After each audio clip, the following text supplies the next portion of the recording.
Hozirgi paytda ko'pchilik prorablardan kuyyapti. Klientlar ham, ustalar ham, даже do'konchilar ham uchirib ketyapti. Bu gapimiz bilan biza prorab kerak emas demoqchi emasmiz. Har bir ishda chala ustasi uchragandagi ustalarimizni ham orasida chala ustalar ko'p. Bu ustalarni bilib ishlatadigan prorab bo'ladi. Nima deb tashyapsan o'zing? Okey, yuring ichkarida gaplashib olaylik. Okey, siz ustamisiz yo prorabmisiz? Men 15 yil ustachilik qilganman. Hozirgi paytda 5 yildan beri prorabchilik bilan shug'ullanyapman. Okey, prorabchilik nima tushunasiz o'zi? 15-20 yildan beri shu sohada ishlab juda ko'p tajriba orttirganmiz. Juda ko'p narsani tushunamiz. Noldan bitgungacha patkul chiqishga hammasiga aqlimiz yetadi.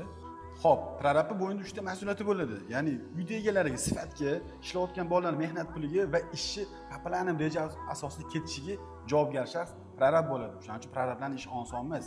Mas'uliyat juda og'ir hisoblanadi. Tushunarli.